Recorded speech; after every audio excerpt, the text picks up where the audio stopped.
గురుగారు, కర్కాటక రాశి వారికి ఎలా ఉండబోతోంది? కర్కాటక రాశి వారికి 3 గ్రహాలు యోగిస్తున్నాయి. రవి దశమంలో, చంద్రుడు సప్తమంలో, లాభంలో శుక్రుడు. ఉద్యోగ ఫలితాలు విశేషమైన శుభాన్నిస్తాయి. ఫలితాలు బ్రహ్మాండంగా ఉంటాయి.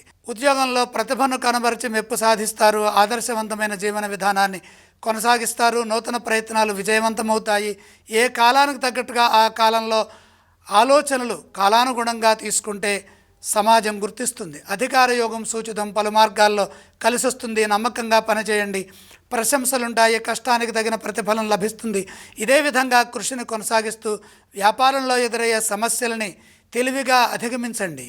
అభీష్ట సిద్ధి కలుగుతుంది. నిరంతర సాధన వ్యాపారంలో చాలా అవసరం. ఇతరులపై ఆధారపడకుండా స్వయం కృషితో ముందుకు సాగండి. వివాదాలకు దూరంగా ఉంటూ శాంతంగా సంభాషించడం ద్వారా మేలు జరుగుతుంది. ఇతరులతో మాట్లాడేటప్పుడు సంయమనాన్ని, ఏకాగ్రతను ఉపయోగించండి. వ్యక్తిగత విషయాలను ఎక్కువగా వేరే వాళ్ళ దగ్గర ప్రస్తావించవద్దు. భవిష్యత్తులో అవి మనకు సమస్యలను కలిగిస్తాయి. మిత్రుల అండతో ముందుకు సాగండి. కుటుంబ సభ్యులతో కలిసి చేసే పనులు విజయాన్ని ఇస్తాయి. కుటుంబ సభ్యులతో శాంతంగా వ్యవహరించండి. ఆనందించే అంశాలుంటాయి.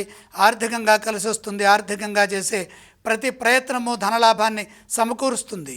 ఏ స్తోత్రాలను ఈ రాశి వారు పఠించాలి? కర్కాటక రాశి వారు విష్ణు సహస్రనామాన్ని చదువుకోవడం ద్వారా వారాంతంలో శుభాన్ని పొందుతారు. కర్కాటక రాశి వారు ఏ ఆలయాలను సందర్శిస్తే శుభ ఫలితాలు పొందుతారు? బుధుడు దశమంలో ఉన్నారు. విష్ణు దర్శనం మేలు చేస్తుంది. ఈ రాశి వారు ఏవేవి దానం చేయాలంటారు? పెసలు దానం చేస్తే కలిసి వస్తుంది.